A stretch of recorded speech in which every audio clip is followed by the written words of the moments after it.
If you let me go back to the book, and please, if you have any question, please to interrupt me.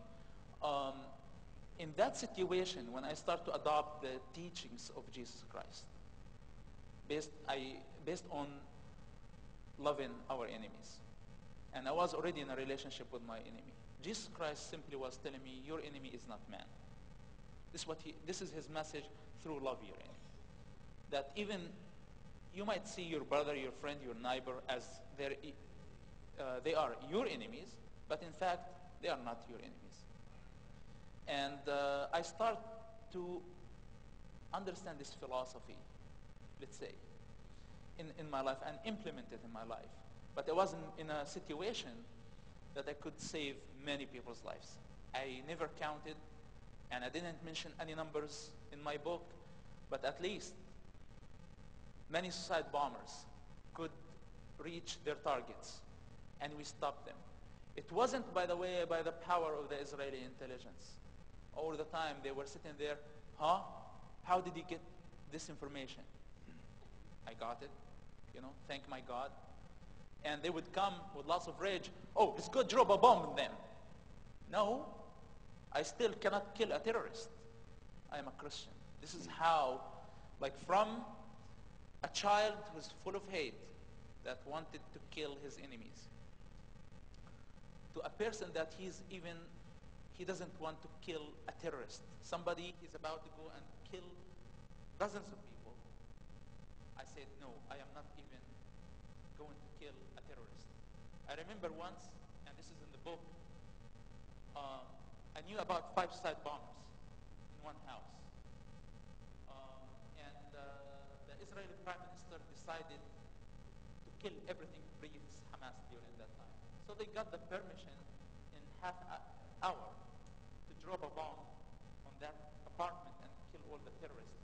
The house was full of explosives, explosive builds, and all type of weaponry. And I said, no, I cannot do this. And my Israeli Shin Bet, the FBI, told me, are you out of your mind? What do you want to do? Those guys will carry their attacks in less than 48 hours. We have to stop them. And they're behind the enemy lines. I told them that we go arrest them. I said, how can we go arrest a suicide bomber? Those guys, they can detonate their explosives and kill all the troops. And we will cause international crisis because nobody wants Israel to go to the Palestinian territories.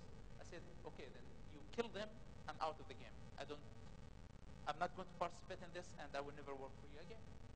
And because they were in need for me, and my Shin Bet handler was very convicted of my vision of seeing things, that we don't stop violence by causing more violence. Let's stop violence with wisdom. Let's take a deep breath and think carefully about the best method of stopping violence before we just go and let's use our power. And we are causing more damage. Trying to create a solution, but we create a much bigger problem with every solution that we make. And this is the situation of humanity today, here in this country. We have a problem, let's create a solution, then we figure out later on that the solution that we created was only a bigger problem. Yes. So, and this wasn't because I was a very smart person.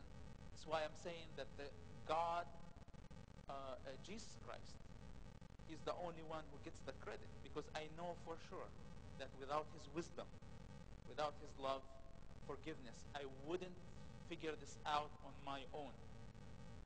And today people can call me just whatever they want to call me, accuse me. I might lose lots of opportunities. Many seculars would look at me and say, hey, you could get a much better publisher, so I can write like a spy novel about your journey and things like this. But I know for sure that then I will be betraying my Lord, because my Lord, he's my inspiration. Yes. He's my teacher. He was the one, step by step, during all this difficult journey. But as you see, practically, as a Christian, how many people did you think that I had 50 pastors to go and fellowship and at some churches, hey guys, let's sit down and talk. I have 5 suicide bombers. They want to kill like 100 Israelis like in the next 24 hours. Let's try to do something. What should I do? Counsel, they call it here. I was on my own with my God. I couldn't share this with any Christian. I couldn't share it with anybody. I was a Christian undercover. And I was rejected by the church. And I was totally on my own. If anybody discovered about my relationship with the Israelis, my relationship to Christ, anything, I would be killed without a question. So when you're in a situation like this, you need totally to rely on God. Yes, yes. And tell him, choose what's the best. Let's go to the Bible and read and see what's the best in this condition. There is no justification for killing even a terrorist. Then it's over. I cannot do it. I don't care if the Prime Minister says, I'm sorry, I respect you, but I'm not going to obey you. I'm going to obey the one who created you, the Most High One. And this is how I kept those signs, marks in my life to lead me during this difficult, dark, scary journey for a young man. And I encourage all of you all the time. You know, I sometimes I don't feel comfortable when I see people like totally into religion and they have, you know, just praise religion or praise church. Or I want you guys like to get out of the world. Our duty is much bigger than the religious box. Yes.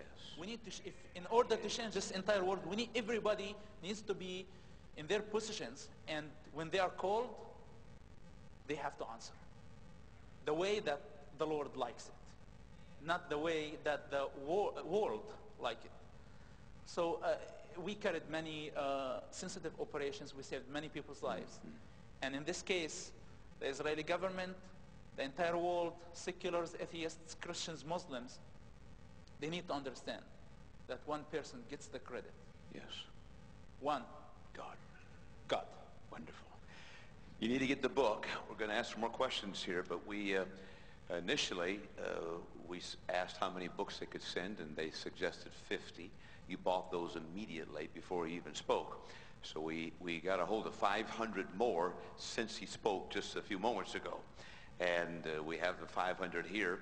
And I encourage every pastor here, every teenager who likes to read, if you like a riveting story and you like a true life story that'll just absolutely, as we say, curl your hair, you got to get this book. The story of Mosab's life is unbelievable.